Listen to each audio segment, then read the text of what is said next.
Money.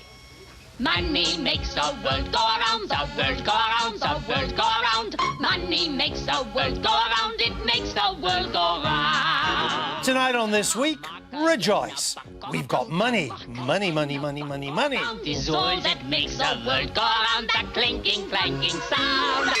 Yes, Boris and Jeremy have found the magic money tree. £5 million. About £1 billion and a 1.1 billion. Billions more. 26 billion quid. £1 trillion. The money is there. Watch out, Isabel and Kevin might shake it dry. Money, money, money, money, money, money, money. There's enough money in here, Isabel, for drinks all round. It's the end of austerity. We'll get some Blue Nun, Kevin. I am in seventh heaven. Benedict Pavio's full of optimism too, as Europe hit the jackpot. Euros make the world go round, the world go round, the world. Euros make the world go round, clinking, clanking sound. The future's bright, Andrew. The future's Europe. Richard Bacon thinks he's won the This Week lottery. If I'm back here, my numbers certainly haven't come up. Money makes the world go round, the world go round, the world. Money makes the world go around, the world go around, the world. Yes, we do. That's This Week. We make your world go round. Your world go round. This Week makes your world go round. Money, money, money, money, money, money, money, money, money, money, money, money, money. Clanking sound is all that makes the world go round. It makes the world go round. Evening all, welcome to This Week. Only 3 more before we're shown the door. It's been a week of revelation. Ever since Jezza the Red and Big Mac the Enforcer took over the Labour Party, we've been demanding to see the magic money tree that would pay for all their socialist spending. Turns out they don't have it. It's been in the Tories' tender care all along. Indeed, as the Tory leadership race has illustrated, it's not one tree. There's a veritable Amazon rainforest of money trees under Tory cultivation. I mean, who knew? Taking low earners out of national insurance, no problem, it's only £11 billion. Another 0.5% of GDP on defence, certainly, sir. That'll be 15 billion. Income tax cuts for the upper middle classes, now you're talking. A snip at 9 billion. Why not take an axe to corporation tax while you're at it? A bargain, 13 billion. Billions more for schools, public sector pay, broadband, social care, extra police. Why not? No need to present a bill. Just pop into the Johnson Hunt Arboretum and grab what you want. Austerity? How'd you spell that, sir? Fiscal conservatism? Not when there are votes to be won. Fiscal rules? Not when we're in the land of fantasy politics. The fantasy's not that they're making Labour look positively parsimonious. That is true. And they're doing so without regard to the damage they're doing to the Tory brand when it comes to sound husbandry. The fantasy is that what they're proposing could get through the current House of Commons. Now that really is fantastical. At most, their plans amount to little more than briefing notes for the next Tory manifesto. Speaking of fantasies, I'm delighted to say we're joined on the sofa tonight by Barack and Michelle Obama. Sadly, that is a fantasy. Instead, I'm stuck as usual with the old oak and wilting willow of late-night political chat, trees whose magic has long since evaporated. I speak, of course, of Michael #Choo-Choo Portillo and Caroline #Twinkletoes-Flint. Welcome to you both. Good to see you getting in the spirit. Michael, your moment of the week. Well, kind of two. I mean, Anne Widdecombe today talked about the British position in the European Union being like slavery, which was a... This was her maiden speech to the European Parliament. Speech, which was, of course, a awful thing to say. However, with no sense of irony, the European Union, behind closed doors and in cahoots during the course of the week, had appointed Ursula, somebody, to be the new president of the European Commission. Von der Leyen. Oh, thank you very much. And 3 other people. Now, of course, without any question whatsoever that anyone could qualify who questioned the progress of the European Union towards ever closer European Union. No question whatsoever that it could be any kind of Eurosceptic or anyone who believed that Europe needed reform. And, of course, absolutely no question that any European would be invited to vote for these candidates. So whilst Anne Widdecombe said something today that was really awful, you do kind of see her point. Very well. What's the point of these trousers, by the way? Sorry, I was doing another show. I didn't have time to change. I thought it was a canary had joined us. Your moment of the week. So these days I find myself looking for things that are outside of Brexit, outside of some of these Good luck with that. crazy things that are going on. And it was a touching and in some ways very joyful moment of the week when my friend Carolyn Harris made a heartfelt thank you to the House of Commons and to the Prime Minister for supporting her fund to allow parents who lose a child to have access to money so they don't have to go for a loan or find themselves more impoverished by it. And Carolyn, you know, speaks from experience because 30 years ago, sadly, her 8-year-old son Martin was killed. And she's run this campaign for the last few years and shared her own story, which isn't easy, even if it's for a good cause. And she's reached out cross-party and she has achieved this. And she's done it. And she's done it. So it is sad, but it is also very uplifting that an MP like Carolyn can bring something that happened to her and has happened to others and make a small but very important difference to so many families. So good on Carolyn and good on the Prime Minister for supporting it as well. And I'm glad you brought that up. That's great. Now, as Britain dithers and delays its exit from the European Union, a new generation of leaders is taking over in Brussels and Frankfurt, as Michael alluded there. A new president of the European Commission, a new president of the European Council, a new boss of the European Central Bank, and, as cynic might add, the same old Franco-German stitch-up when it comes to the top jobs. There are those in Brussels who are not entirely distraught to see the back of Britain because we've always been a drag on their federalist ambitions. The EU's new leaders are very much in the federalist tradition, and they won't have Britain as an excuse if they can't move Europe further in that direction. So what are the chances? Here's French journalist and broadcaster Bénédicte Paviot with a take of the week.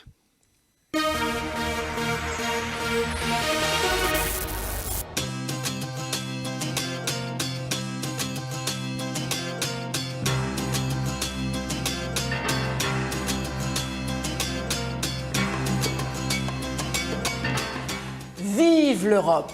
There's a new team moving in at the top, and once again, the bloc can move forward with purpose and vision. The nominated Commission President, Ursula von der Leyen, is a committed federalist and a member of Angela Merkel's government.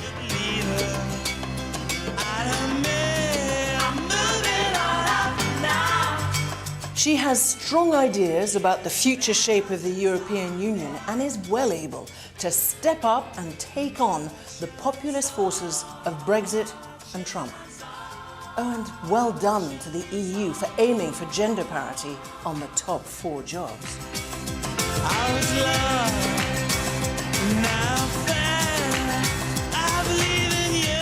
Nigel Farage and his brand new Brexit Party MEPs might be turning their backs on the European Parliament, but surely if they want a grandstand, they should do so in Westminster.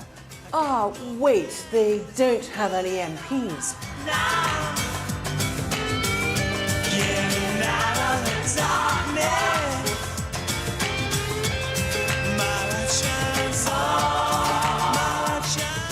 Truth is, in the recent EU elections, Brexit did not act as a lightning rod for populism in the way that some predicted.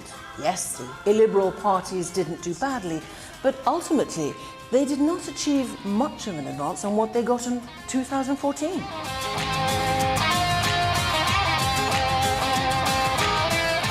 And while you in the UK have been continuing to squabble amongst yourselves over Brexit, you might not have noticed that the EU has signed up to 2 trade deals. The most significant is with the South American economic bloc Mercosur. It is the EU's biggest deal to date and creates a market for goods and services covering nearly 800 million people. Britain, take note, that deal was some 20 years in the making. So the EU is moving onwards and upwards. It's a shame we have to say au revoir to the UK, which has never had a real discussion about the benefits of EU membership. But so be it. Brexit has taken too much of everyone's time and energy already, and there is not much enthusiasm for renegotiation. But be in no doubt. the EU will not just survive, it will thrive without the UK.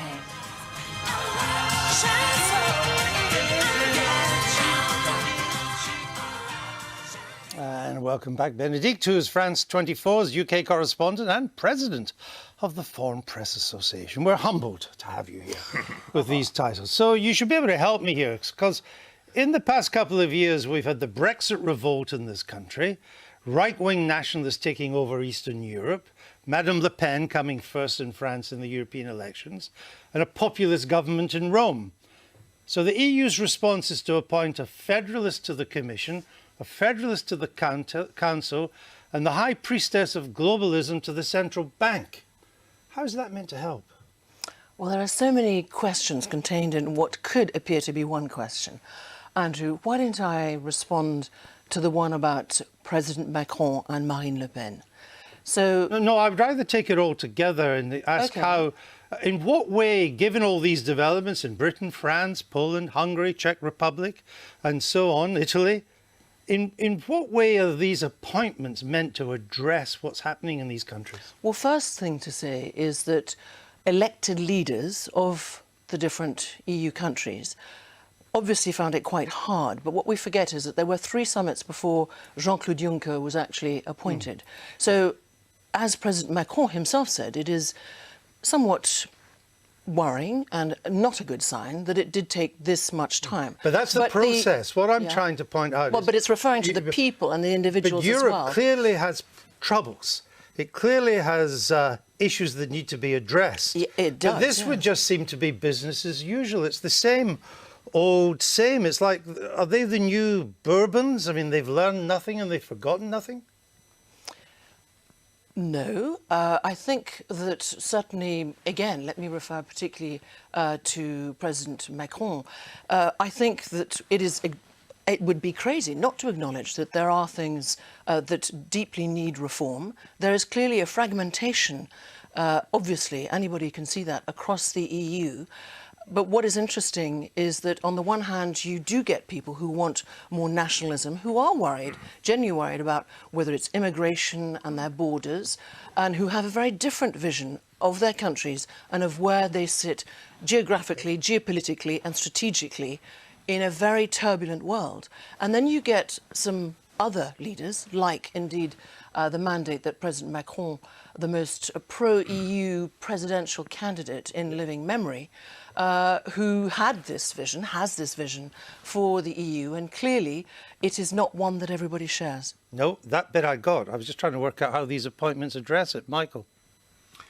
Well, I thought Benedict's piece, dripped with disdain and contempt for democracy, her mocking of the Brexit Party, which did win the European elections, which is the largest party in the European Parliament, which has every right to turn its back when the anthem is played of an entity that claims national status, that wants to be United States. You thought they were right to turn their backs? Well, yes, because... Wasn't that a bit childish? No, I don't think it was, actually. The president of the session said that you listened with respect to the anthem of another country. That's perfectly true.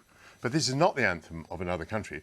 This is the anthem of a country that many of the people in that auditorium want to bring about. They want to bring about a United States of Europe. And we are fundamentally opposed to it. And the reason we're fundamentally opposed to it is because it cannot be democratic. And Benedict lightly used the word appointed for the new president of the Commission.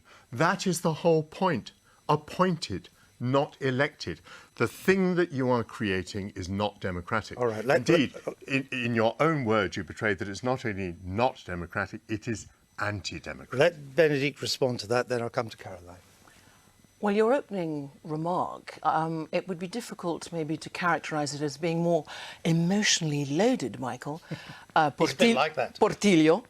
Not when you were Defence Minister, we said Portillo then. But anyway, the fact of the matter is, I don't think there was any disdain. I think what is very sad in this country, and I've been here since I was 2 years old and I am half British, is the vitriol, and I'm not suggesting that that's what you were doing, but the vitriol that I'm not going to say one, is witnessing in this country. The country that gave debate... I understand. That's not what our subject's about. I'm trying to get to how you are confident that these new appointments are a fresh start for Europe, and that's what makes you optimistic. Do you agree or disagree with that, Caroline? Well, I think what we've seen is pretty much same old, same old. It's the same French-German axis that operates. I'm quite surprised that out of the 5 top positions, not one went to one of the countries from Eastern Europe, for example. That might have been a measure of looking at the diversity across the 28 member There has states. been criticism of that. And you're I think that, again, was misjudged. Of course, I'm very pleased to see 2 women up there, but it's also about what they're going to do. And I think the problem is that, you know, I don't want to see the European Union or any of the countries in it diminish as we leave the European Union. I want us to have a strong partnership. But it does seem to me that part of the problem is the European Union does have to face up to the problems on its own back, and it's on its own doorstep. Brexit has had an impact, will have an impact. There's no doubt about that. We're all grappling with that. But it's also clear that there's a budget has to be set from 2021. That's not going to be easy. And then on top of that, putting aside people who have joined very sort of, if you like, right-wing nationalist parties, and they have expressed their voices in the European elections, there's also, I think, across the European Union, more apathy than some of the people, the elites of the organisations really understand, and mistrust and lack of understanding about what the European Union is meant to do. And I say this as a friend.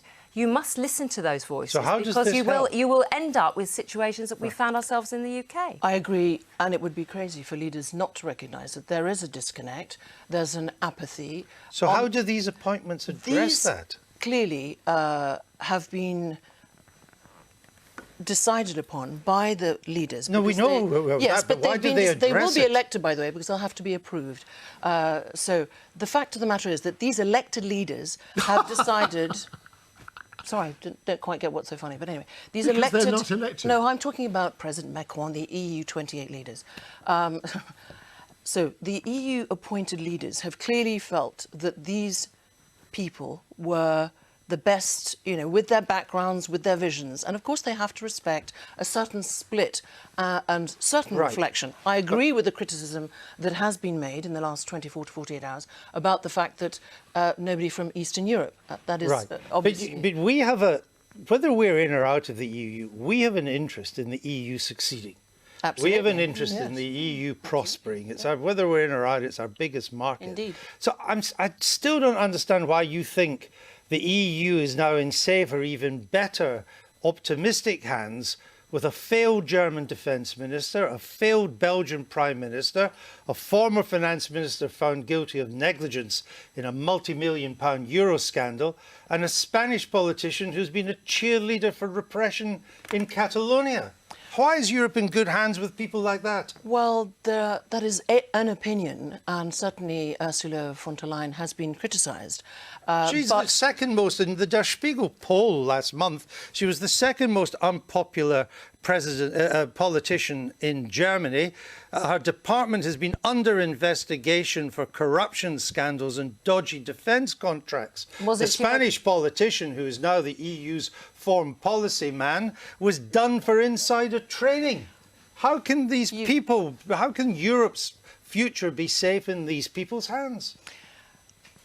I think that the important thing to remember is that the defence secretary that you are calling a failed German defence secretary... Well, it's the Germans that call her that. Well, not all Germans. Most Germans do, including the Bundestag report on Germany's unpreparedness. 60% of their planes can't fly. 100% of their submarines can't take to the sea. They sent the German army into the Arctic NATO exercise with broomsticks for guns. That's the woman who's now president of the European Commission. Wasn't she meant to replace Angela Merkel as well? Yes, she was, and that did a long time ago. And that I mean, I'm just wondering. favour. Your theme was an optimistic Europe, which we all need in or out. I don't understand your optimism with these appointments. I think that, well, I don't agree with you completely that she is. I mean, these are very, salient examples of a broomstick instead of a gun. But then I suppose, very sadly, one could also remember about British soldiers in Afghanistan and elsewhere having to pay for their own boots. So I don't think one should point too many fingers about examples like that. Look, but the to address the bigger point... drew comparisons between the ability of the British Army and the German Army, and they were not favourable to the German Army. So that's Well, one can't compare the British Army to the German Army. That's not that is a non-starter. This defence minister is also in favour of a European army. No. And she can't even get her own army to operate. She's not in favour of a European army. Oh, yes, she is. No, hold on. She is in favour of... I'm glad it's creating so much mirth. Well, you are sounding like a pantomime, the two of you. Well, no, I don't. Well, yes, you are. I hope not, because we're trying to address what is we're trying to have a proper debate. Yes. Well, you're not asking us any. So let me hear from Benedict. So the European armies, it's actually about a state of readiness, so that when there are interventions, as indeed in the same way that Britain supported France in its venture in Mali to help actually stop terrorism. Chinook. Well, if you think that you're... Well, you are a mile off the subject. Well, I'm trying to address the question that actually Andrew how is Europe asked going me. to prosper? Let me say that I disagree with Andrew. I don't want Europe to prosper because the direction in which these people want to lead it is towards European federalism. I have enough feeling of my fellow Europeans to think that a federal state in Europe is not the answer, not only for us, but not for them. Something which is non-democratic is not the answer for Germany or for France or for Italy or for Greece. The Greeks already know it's not the answer for them because they've been ruined by the European Union, by the insistence on creating a euro for which they were totally unsuited. The euro being an entirely political project, because the European Union wanted to create the symbols of a single state. So they created a single currency, they created a flag, and they created an anthem, which is why it was right to show disrespect for it. Because these things are wrong things to do because they take us in a non-democratic direction. And therefore the appointment of people who have no sensitivity for the European population, I think in a way may be a good thing, because the revolt against this out-of-touch elite will continue. Caroline? Well, I'm glad we didn't join the euro. I think that was a good decision. But I do disagree with you on the antics, not only of the Brexit Party, but also the Liberal Democrats at the opening of the Parliament. I think both in their different ways. All right. Showed a lack of respect going on, and I don't think it was necessary at all. Give me reasons to be optimistic about Europe now. Look, it's very simple. It is absolutely crucial that leaders, whether it's in the United Kingdom or in continental Europe, since Britain is in Europe, in continental Europe, make a success. There are jobs depend on it, livelihoods depend on it.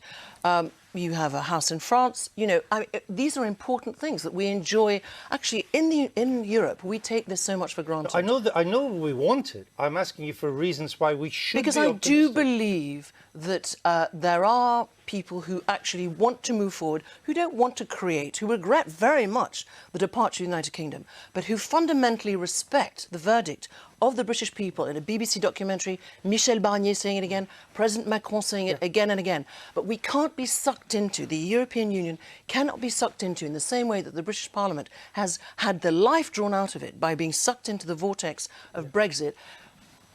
Divorce needs to happen then, if that is the will of British people. I wasn't asking about Brexit. I'm assuming that. Well, I wanted reasons to be optimistic about Europe. Because I believe that President Macron is serious, that a dialogue has begun both within France and he has gone around, as has Angela Merkel.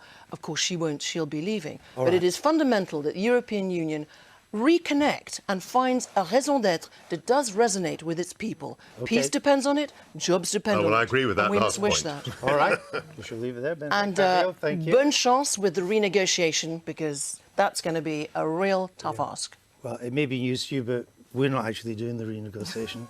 Well, I think you should be involved, Andrew. Now it's late. Nigel Farage late. Yes, Nigel's Brexit bunch have still not managed to form any alliances in the European Parliament, despite being the biggest party in the said assembly. Even his old mates at the Italian Five-Star movement, once run by a clown, so you can see the attraction, have declined because they don't want to be in a group which would be seriously depleted once Britain left the EU in October. The fools. They don't seriously think we'll be out by October, do they? No fears of depleting Richard Bacon. He's here to talk about taking a stand. And if all you brave social media warriors would like to take a stand on the tweeter, the Clegg book and the Snap Your Granny, then I should point out that the Church of England has issued a set of digital commandments designed to avoid online cynicism and abuse. to which I expect you to adhere. And if you don't, the Archbishop of Canterbury has empowered me to smite you with a plague of frogs, locusts, and a collection of suitably sarcastic emojis. Whatever an emoji is. I think it might be another word for podcast. Just remember, I have God on my side, and he knows who you are, despite that ridiculous moniker that you're hiding behind. Now, across the globe, people are terrified about losing their jobs, even skilled jobs, to robots guided by artificial intelligence. But not here in dear old Blighty, where once again we spit in the face of convention and consensus. For we're about to replace Downing Street's very own robot, the famous Maybot, with one of two unskilled humans with barely no intelligence whatsoever. There's confidence for you, so much so that I think we can all safely repair to the beach for the summer, safe in the knowledge that the rise of the machines has been dealt a fatal blow. Here's The Spectator's Isabel Hardman and the Mirror's Kevin Maguire with their roundup of the week.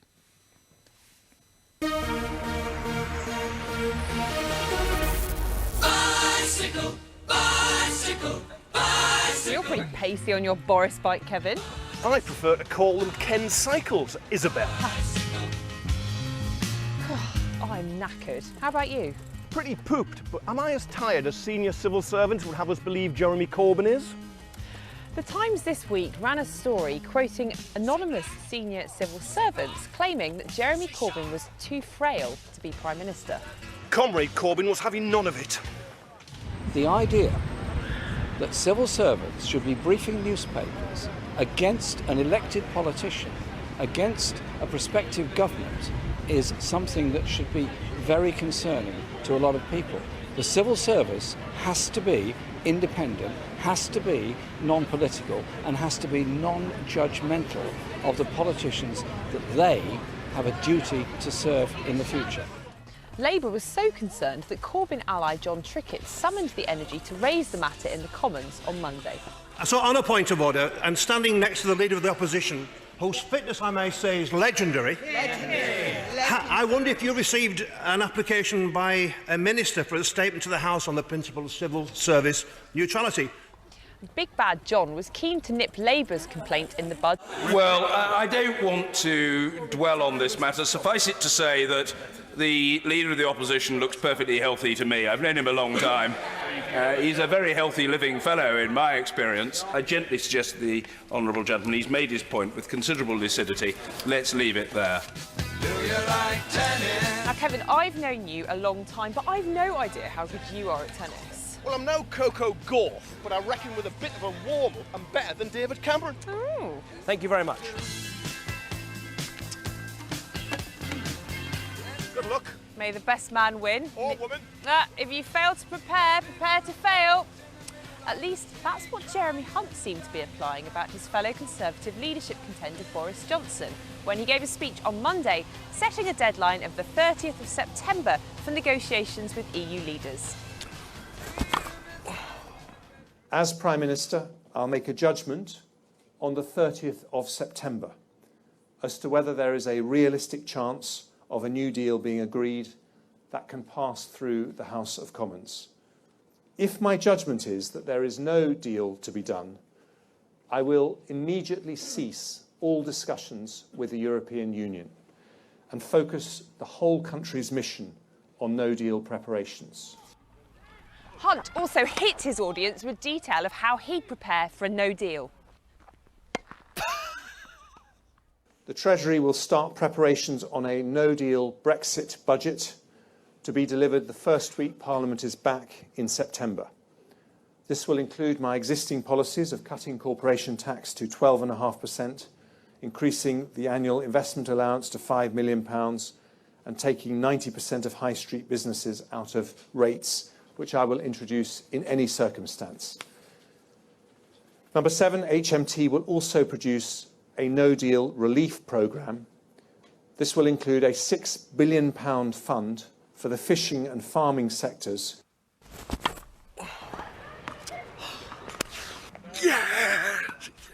Well, Hunt seems to have aced his no-deal preparation, but will members of his own party ever allow him to implement it? It would be wrong for a British government to seek to pursue no deal as a policy And I believe that it will be for the House of Commons, of which I will continue proudly to be a member, to ensure that that doesn't happen.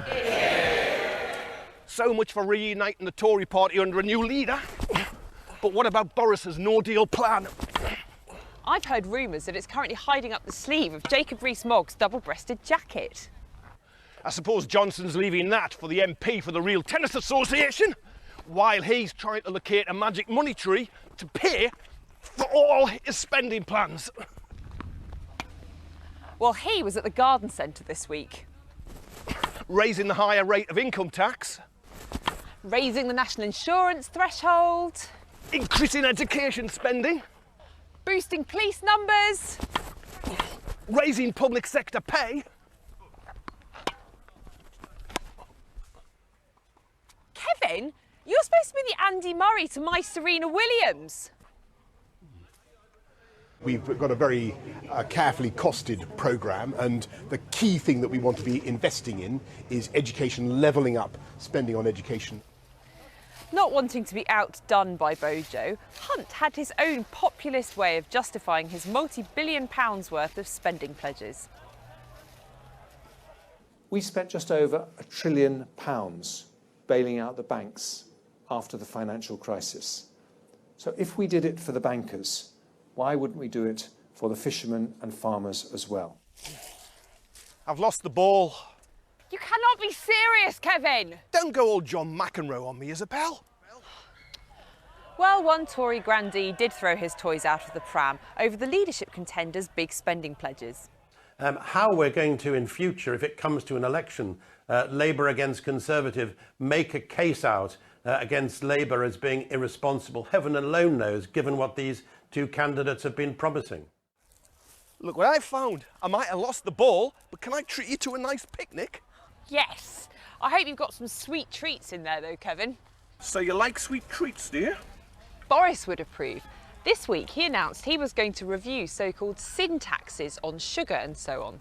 My question is it really sensible to put a new tax on milkshakes which will be paid disproportionately by poorer families when the evidence seems to be, at the moment, ambiguous about whether those taxes actually reduce consumption and help people? Wait till you have one of these. Jeremy Hunt was sceptical. We have an obesity epidemic. We have the second highest number of obese young people anywhere in Europe. And we do need to have a solution to this. So the people who want to scrap these taxes need to say, what is their plan? You have to have a solution, not just be populist in terms of the taxes you want to cut. Oh, yeah? So is it all right to be populist when it comes to lifting the fox hunting ban? Oh, no! No, not the blue nun! Bloody urban foxes! Well, after these sugary treats, my teeth feel really fuzzy. As fuzzy as Labour's Brexit policy, though. Well, Corbyn seems to be moving to a more Remainy position, or does he just want another general election? This government, Mr. Speaker, is now an irrelevance. The two candidates to succeed her have only got fantasy plans. Since she and her successors have no answers, doesn't the Prime Minister accept the best thing to do would be to go back to the people and let them decide which way we go? I wonder if that'll help Labour's record low polling figures. Did the Prime Minister agree with Jez's analysis? Of course she didn't. The Shadow Brexit Secretary doesn't support Brexit. The Shadow Foreign Secretary doesn't support Brexit. The Shadow Chancellor doesn't support Brexit. The Labour Deputy Leader doesn't support Brexit. Labour want to block Brexit, and that would be a betrayal of the many by the few. Don't know about you, Isabel, but I've got to work off this sugar high. Well, get on your Boris bike, and I will race you back to Westminster. Ta-ra! And by the way, Isabel, it's a Ken's cycle.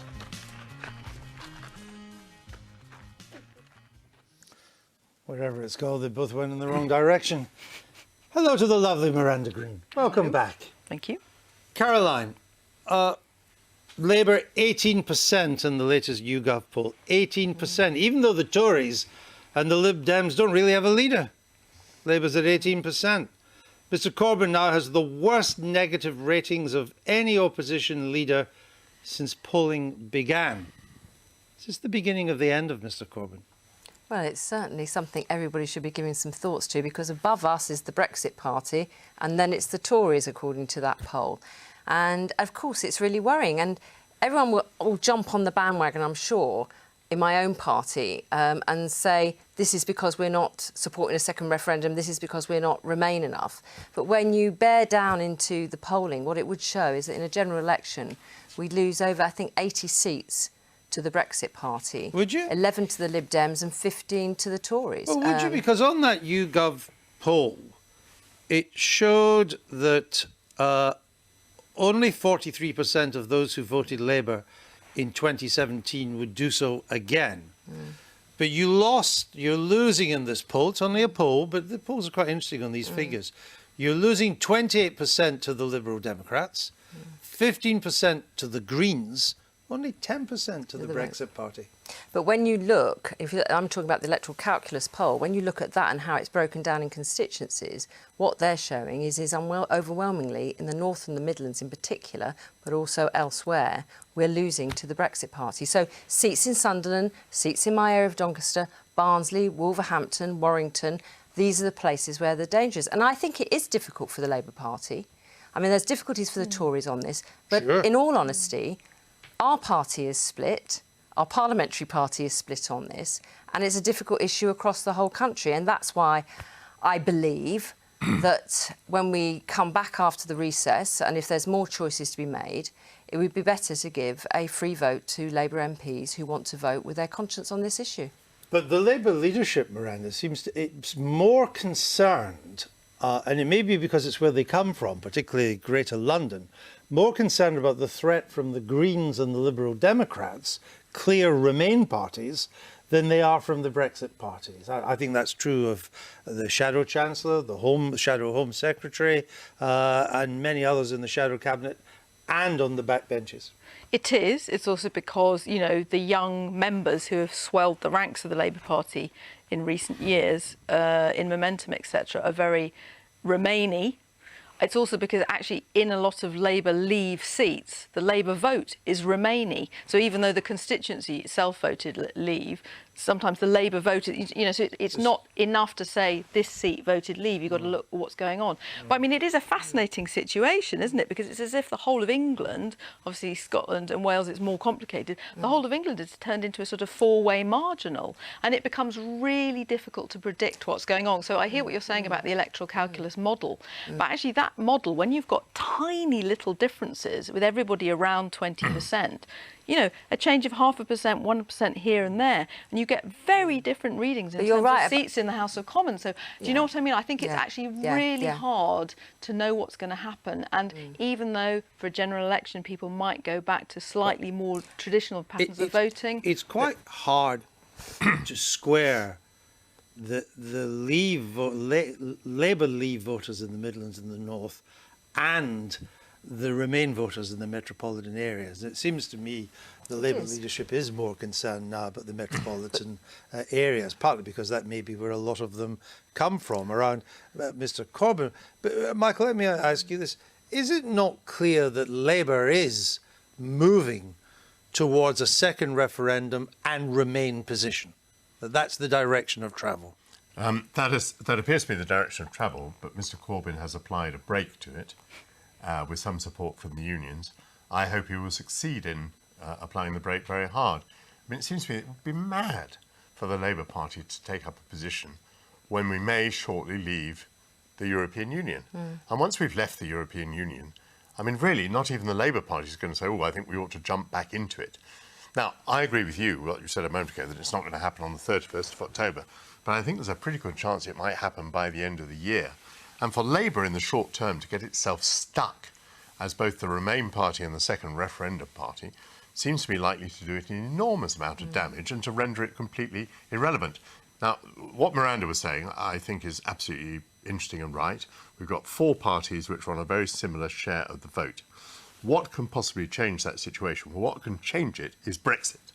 Because if Brexit happens, then I think the Brexit party vote is extremely vulnerable. Why on earth would you be voting for the Brexit party if we Brexited?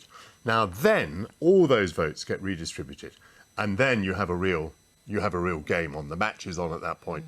So for all those reasons, these people, I don't understand these people in the Labour Party who are calling for the party to put itself in a ludicrous, suicidal and particularly unnecessary position. Well, but that does seem to be the way it's going, whether it's right or wrong. It seems to be, I mean, I spoke to another shadow minister tonight who was quite clear that was the direction Labour had to go on. Emily Thornberry's already made it clear. Even John McDonnell, very close to Mr Corbyn, has made it clear. If Labour does become a second referendum and Remain party, that could well happen at the party conference in September, doesn't that scupper the Lib Dem revival? It could have a lot of people could swing quite happily back to Labour if they do that. But what you've described, which is this way that they sort of have tactical fudges on the way to a clear position, I think those fudges will continue, possibly even after the conference. And if you continue to look as if you're trying to play it both ways, trying to please everyone and pleasing no one as a result, then I think that those kind of pure Remain parties, the Lib Dems, the Greens, etc., can continue. They've got a first mover advantage. But why don't they form an electoral pact? Well, I think there is going to be some of that. I mean, I think in the Greens and the Lib Dems? I think in the Brecon by-election, for example, the Greens and I think now Plaid have said that they will stand aside. So I think there are all sorts of interesting things it could happen. Going on. But I think the thing about Labour, it's very interesting because, I mean, you guys may be right that it's a mistake, but clearly that the momentum is in the direction that you've said. But if it comes too late for Labour to even benefit from making that move, and then there's an election after a Brexit deal is done, then again you've pleased no one, right? So if there's an election after a Brexit deal is done, Brexit will not be the main issue of the campaign. If Labour was to move in this direction, in the Emily Thornberry direction, she was the first one to be explicit on this on the night of the local elections as Labour was doing badly. What would it mean for you? Well, I think it would be a disaster. I mean, already on the back of both not just the European elections but local elections, and councillors and others in local parties were raising their concerns about what's happening. And let's remember that the decision to leave the European Union in 2016 completely led to the collapse of UKIP. I mean, suddenly they had nothing really to say. And that's what thought it was job done. No, exactly. He walked away and then he's come back again because we haven't left, and that's given him an insurgency again. And that's why we have to get beyond Brexit. And also, we can only get to the discussions on policies, whether they're going to be the fantasy policies of the leadership candidates for the Tory party or our policies, if we can get beyond Brexit. And we have to get may I beyond ask Caroline that. one question? Could you imagine voting for a deal that was quite like Mrs May's deal, just to get the thing out of the way? Well, I've already voted twice for the deal, and I personally believe that whatever deal comes back, it will be somewhat similar, something about the backstop and a different message, and I'll vote again. I knew it was a mistake to let him ask a question to which we already knew the answer. That's why he's sitting there and I'm sitting here. Right. Courage is not the absence of fear, but the triumph over it. Nelson Mandela. It is the courage to continue that counts. Winston Churchill. And it was the words of these two great men that inspired us to take on the BBC schedulers and demand a better time slot. Alas, we were unaware they had a secret weapon, something called a podcast, which is why we're coming off air in 2 weeks' time. Undaunted, we decided to put taking a stand in this week's Spotlight.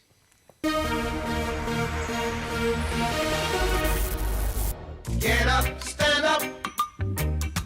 Stand up for your right. Here this week, we like to make a stand for public service broadcasting at its finest. The core BBC values of partiality, creativity and value for no money whatsoever. Well, talking of the BBC, Piers Morgan likes to make a stand for the over 75s. This TV licence thing is what is driving the fury over the salaries. It wouldn't be nearly as big a deal if it wasn't for the fact that 3.5 million pensioners are getting fleeced. Bob Boris the Brave took a stand against Darth Vader. Star Wars. I tell you what, I identify very much with the guy with the lightsaber. The Jedi Knights, that's it. Well, Glastonbury, everybody seemed to be making a stand against Boris. I can never doubt Chuck Norris. And they weren't the only ones. Good luck with your preposterous idea. Thank you very much. Crazy. No, Keen fan. Your brother's not running. Everyone knows what the Lib Dems stand for, but oh, those T-shirts. And what of the Brexit Party? If you want to make a stand, the standing backwards count. What we won't do is sit in that chamber and hear people like Mr Verhofstadt talk down our country. That we won't put up with. Protesters in Hong Kong were certainly out in force this week.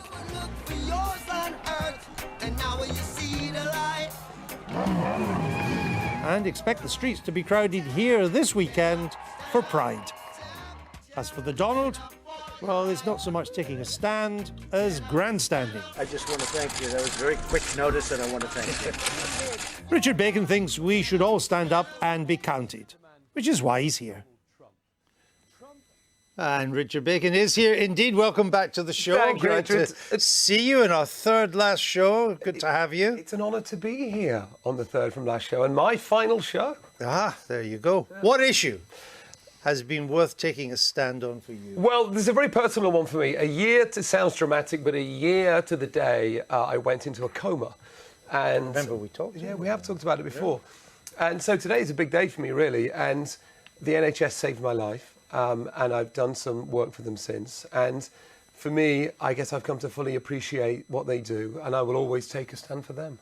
Does something like an illness, a serious illness as you had, scary? Yeah. Does that encourage you? Is that a kind of watershed event that encourages you to take a stand? It does, because it makes you realise or fully appreciate the fallibility of life and of human nature, of the part that luck plays in our existence. And it makes you, I guess, it takes death from being theoretical to being something very real and that you feel. And I suppose for that reason it does make taking a stand feel more important. Do enough people take a stand on things that matter, or do too many people take a stand? I mean, at Glastonbury, everybody seems to take a stand. And it's quite easy to do because it's costless. It is costless and it's quite enjoyable. I was at Glastonbury, and actually when I say it's quite enjoyable, I think I was the only person there who didn't have a good time. It's actually the thing the BBC doesn't explain when it covers Glastonbury is it's quite annoying. There's a lot of people there and it's quite hard to get around. Right? Yeah. I'd rather watch it on television. I think if you use the example of what happened this week in the European Parliament, to me, they were people really just enjoying themselves. I don't think they took a stand for anything meaningful. No, and it didn't cost them anything either. Except maybe their dignity. It did cost their dignity. And the country. To me, it was like a metaphor for the whole thing. I don't support Brexit. We don't need to have a big Brexit debate now, but... No, please. Don't wind them up. We're almost at the end. Don't do it, please. No, just two more shows. You don't I need always even more think Brexit. that taking a stand, you do it because, like you, something traumatic has happened and it makes you see things differently, as you've described, or taking a stand is something that you do on a cause which could cause you some damage, but you're still prepared to do it. Yeah, that's... I mean, if you're doing something that could cause you damage, then I think that really is courage, isn't it? That really is bravery. Actually, with the NHS, something I wish I'd done in hindsight is Lewisham Hospital that saved my life. Jeremy Hunt, as Health Secretary, did try to close that hospital. And I remember the protests around the hospital at the time, and I remember not joining in. And the consultant who saved my life said to me, if Jeremy Hunt had had his way and that hospital had closed down, the next day, I was short of breath. I had a double lung infection. I was sort of seconds from dying. He said, the next A&E is too far away. If Jeremy Hunt had closed down that hospital, I'd be dead. I mean, factually, I'd be dead. And so in a way, I was aware of those protests at the time, and it's only in hindsight that I guess I've realised the importance of them. It's been a trend in modern health policy to centralise bigger, better equipped hospitals all the time. That's been the difficulty. Look, I'm sure there are academic arguments for it, but the reality is that a consequence of decisions like that... Good if they didn't. Yeah, exactly. What have you taken a stand on, Michael? Don't say Brexit. No, I don't think I'm going to say anything because when you think about that young man who stood in Tiananmen Square in front of the tank, I mean, which of us has ever taken a stand like that that had consequences? But that young man who stood in front of the tank in Tiananmen Square is very much on my mind at the moment. Well, because the same thing is happening to some extent in Hong Kong. My understanding is that they're beginning to round up a lot of the protesters now. They kind of let this protest happen, but it's all on... No, precisely for that reason. And, there are many regimes around the world, but what we have by way of liberty is such a privilege, and we value it, I think, so little. Have you taken a stand, Caroline? Well, I wouldn't want to compare anything in terms of Tiananmen Square or anything else where really people have literally put their lives on the line. But I think, in your small way, there's causes you believed in, you decide to do something. I mean, a long time ago, anti-apartheid still reigned. I changed my bank account thinking I was going to a better bank. It probably was just as bad as the bank I left. But at the time, naively, I thought I was making a stand. And you were doing something. And I was doing something. And when I do, talk with young people about campaigning, I mean, that is one of the campaigns that I think I can be proud of, that I thought I'd never see the release of Nelson Mandela in my and over lifetime. time, that campaign and many others in the same vein going on, it did have an impact on the South African regime. And the other thing is I find as an MP is that even after, 20 odd years now, every single week some casework comes in of somebody who's had an injustice against them by some organisation. It could be in the private sector, it could be in the public sector, and nobody's listening to them. And they come to me and they want us to help them make a stand. So I count up some of the things that have changed people's lives as a result of someone coming to see me. Richard, the schedulers have certainly taken a stand against us. I wish I protested that. I don't think podcasts should replace television programmes. It could be too late. It could be too late. Let me ask you, what are you up to? I'm producing a couple of TV shows in America. I live in Los Angeles, and I've just produced a couple of pilots of shows of ideas I've come up with. Fantastic. Thank you. Good to have you with us. Thank you so much. I will miss you all. That's your lot for tonight, folks, but not for us. We're off to Lulu's, where it's Knit Your Own Podcast Week. Apparently, all you need is a bunch of old rope, a Kodak Instamatic, and the BBC scheduler's offshore bank account of the Cayman Islands. A flagon of Blue Nun is also advised because after you've necked that, almost anything will look and sound good. Nighty-night, don't let Boris's sausage bite. We're going to make some sausages. Yes. I'll try. Boris bangers, look at that. Look at that. She told me it was my ding-a-ling-a-ling-o.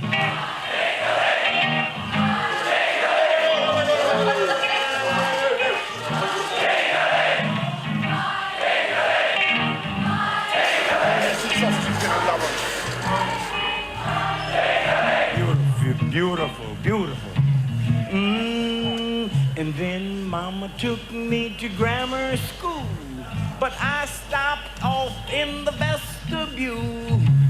Every time that bell would ring, catch me playing with my ding-a-ling-a-ling-o.